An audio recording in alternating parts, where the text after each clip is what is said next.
Welcome back to my YouTube channel. Friends, ಎಲ್ಲರೂ ಹೇಗಿದ್ದೀರಾ? ಎಲ್ಲರೂ ಚೆನ್ನಾಗಿದ್ದೀರಾ ಅಂದ್ಕೊಂಡಿದ್ದೀನಿ. ನಾನು ಕೂಡ ತುಂಬಾ ಚೆನ್ನಾಗಿದ್ದೀನಿ. ಫ್ರೆಂಡ್ಸ್, ಇವತ್ತಿನ ಫುಡ್ ಬ್ಲಾಗಲ್ಲಿ ಕರಿಬೇವು ಸೊಪ್ಪಿನ ರೈಸ್ ಮಾಡೋದನ್ನು ಹೇಳ್ಕೊಡ್ತಾ ಇದ್ದೀನಿ. ತುಂಬಾ ಚೆನ್ನಾಗಿರುತ್ತೆ, ಬೇಗನೂ ಮಾಡ್ಬೋದು.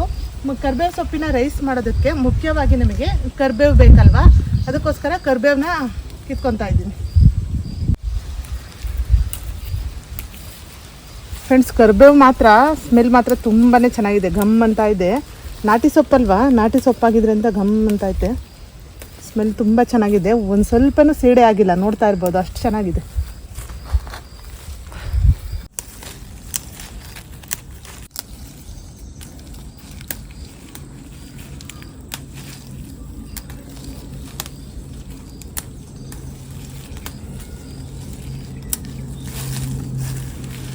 ಇಷ್ಟು ಕರಿಬೇವು ಸೊಪ್ಪನ್ನ ಕಿತ್ತಿದ್ದೀನಿ. ಈಗ ಒಲೆ ಹಚ್ಚಿ ಕರಿಬೇವು ಸೊಪ್ಪಿನ ರೈಸ್ ಮಾಡೋಣ ಬನ್ನಿ. ಕರಿಬೇವು ಸೊಪ್ಪನ್ನ ಒಂದ್ಸಲ ನೀರಲ್ಲಿ ಚೆನ್ನಾಗಿ ತೊಳ್ಕೊಳ್ಳೋಣ. ತೊಳ್ಕೊಂಡಾದ್ಮೇಲೆ ಇದನ್ನು ಸೋಸ್ತೀವಲ್ಲ, ಅವಾಗ ನೋಡಿ ಚೆನ್ನಾಗಿರೋದು ಹಾಕ್ಕೋಬೇಕು. ಫ್ರೆಂಡ್ಸ್, ಈಗ ಕರಿಬೇವು ಸೊಪ್ಪನ್ನ ಚೆನ್ನಾಗಿ ಸೋಸ್ಕೊಳ್ಳೋಣ, ನೋಡಿಕೊಂಡು ಸೀಡೆ ಆಗಿದ್ರೆ. ಕರಿಬೇವು ಸೊಪ್ಪಲ್ಲಿ ಒಂದ್ಸಲ ಏನಾಗಿರುತ್ತೆ ಅಂದರೆ ಹಿಂದೆ ಜಾಡ್ ಕಟ್ಬಿಟ್ಟಿರುತ್ತೆ, ವೈಟು, ಅದರಿಂದ ಚೆನ್ನಾಗಿ ನೋಡಿ ಹಾಕ್ಕೋಬೇಕು.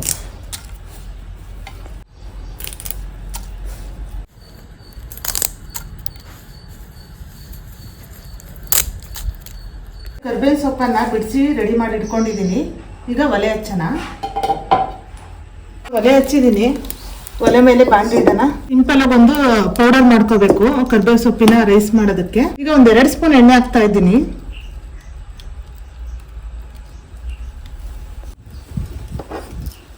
ಸ್ವಲ್ಪ ಬಿಸಿ ಆದ್ಮೇಲೆ ಒಂದು 2 ಸ್ಪೂನ್ ಕಡಲೆಬೇಳೆ ಹಾಕ್ತಾ ಇದ್ದೀನಿ. ನಿಮಗೆ ಕರಿಬೇವು ಸೊಪ್ಪಿನ ರೈಸ್ ಎಷ್ಟು ಬೇಕೋ ಅಷ್ಟು ನೋಡಿ ಸ್ವಲ್ಪ ಜಾಸ್ತಿ ಹಾಕೊಳ್ಳಿ. ಜಾಸ್ತಿ ಮಾಡ್ಕೊಳಂಗಿದ್ರೆ ಈ ಒಂದು ಪೌಡರ್ನ ಜಾಸ್ತಿ ಮಾಡಿ ಇಟ್ಕೋಬಹುದು. ಈಗ ಇದಕ್ಕೆ 1.5 ಸ್ಪೂನ್ ಅಷ್ಟು ಉದ್ದಿನಬೇಳೆ ಹಾಕ್ತಾ ಇದ್ದೀನಿ. ಈಗ ಇವೆರಡನ್ನು ಸ್ವಲ್ಪ ಫ್ರೈ ಮಾಡ್ಕೊಳ್ಳೋಣ.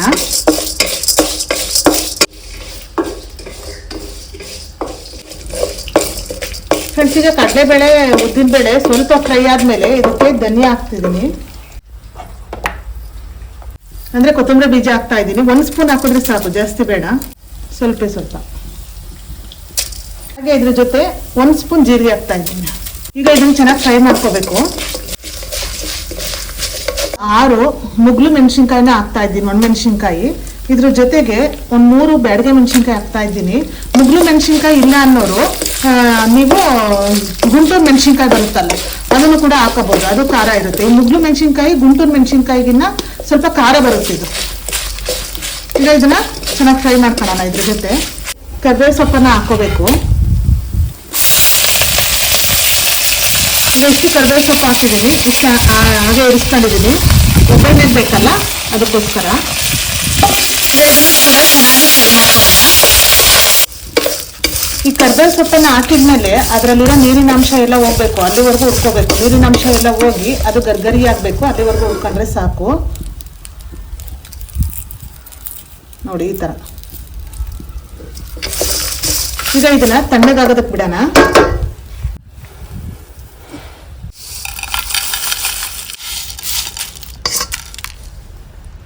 ಈಗ ಇದು ತಣ್ಣಗಾಗಿದೆ.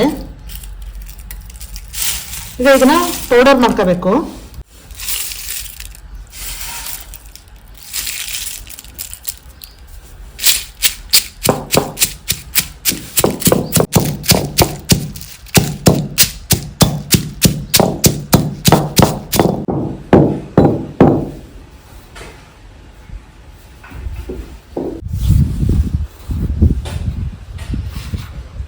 ಫ್ರೆಂಡ್ಸ್, ಈಗ ಇದನ್ನ ಕುಟ್ಟಿ ಪೌಡರ್ ಮಾಡಿ ಇಟ್ಕೊಂಡಿದ್ದೀನಿ. ಒಲೆ ಮೇಲೆ ಅದೇ ಬಾಣಲಿ ಇಟ್ಕೊಂಡಿದ್ದೀನಿ. ಈಗ ಬಾಣಲಿಗೆ 3 ಸ್ಪೂನ್ ಎಣ್ಣೆ ಹಾಕೋಣ.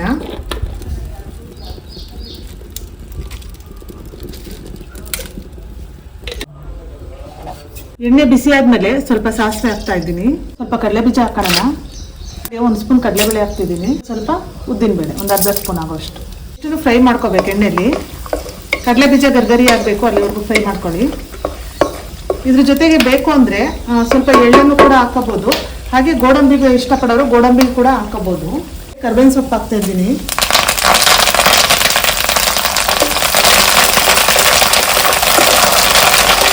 2 ಒಣಮೆಣಸಿನ್ಕಾಯಿ ಹಾಕ್ತಾ ಇದ್ದೀನಿ ಮುರಿದು. ಜೊತೆಗೆ 1-2 ಹಸಿಮೆಣಸಿನ್ಕಾಯಿನ ಮುರಿದು ಹಾಕ್ತಾ ಇದ್ದೀನಿ. ಇದು ಚೆನ್ನಾಗಿ ಫ್ರೈ ಆಗಲಿ.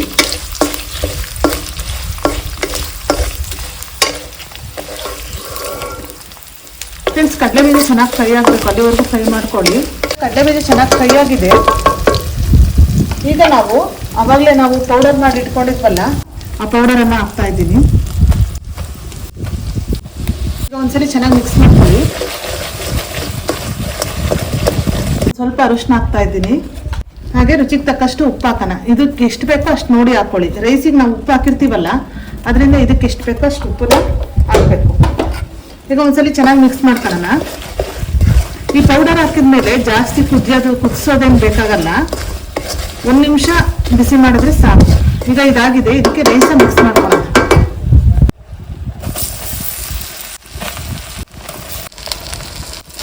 ಈಗ ಇದು ಚೆನ್ನಾಗಿ ಒಂದ್ಸರಿ ಮಿಕ್ಸ್ ಮಾಡೋಣ. ರೈಸ್ಗೆಲ್ಲ ಮಸಾಲೆ ಇಡಬೇಕು, ಅಲ್ಲಿವರೆಗೂ ಮಿಕ್ಸ್ ಮಾಡ್ಕೊಳ್ಳೋಣ. ರೈಸ್ಗೆ ಸ್ವಲ್ಪ ಉದುದ್ರೆ ಮಾಡ್ಕೊಂಡ್ರೆ ಚೆನ್ನಾಗಿರುತ್ತೆ.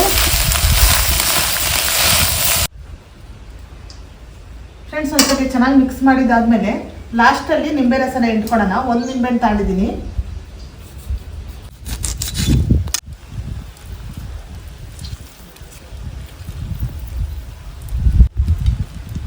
ಈಗ 1 ನಿಂಬೆಹಣ್ಣು ಪೂರ್ತಿ ಇಡ್ತಾ ಇದ್ದೀನಿ. ಈಗ ಒಂದ್ಸಲಿ ಚೆನ್ನಾಗಿ ಮಿಕ್ಸ್ ಮಾಡ್ಕೊಳ್ಳೋಣ.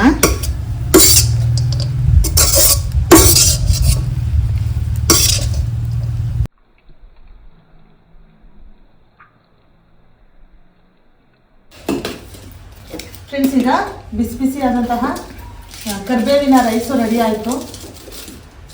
ಟೇಸ್ಟ್ ಮಾಡಿ ಹೆಂಗೆ ಬಂತು ಅಂತ ಹೇಳ್ತೀನಿ. ಫ್ರೆಂಡ್ಸ್, ಸ್ಮೆಲ್ ಮಾತ್ರ ಸೂಪರ್ ಆಗಿದೆ.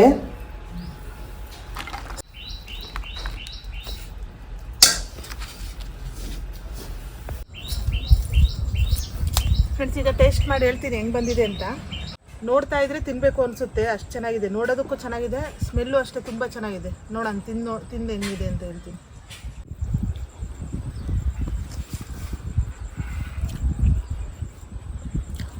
ಸೂಪರ್ ಆಗಿದೆ. ಮಕ್ಕಳೂ ಇಷ್ಟಪಟ್ಟು ತಿಂತಾರೆ. ಕರ್ಬೇವಿನ ಸೊಪ್ಪು ತಿನ್ನಲ್ಲ ಅಂತಾರೆ.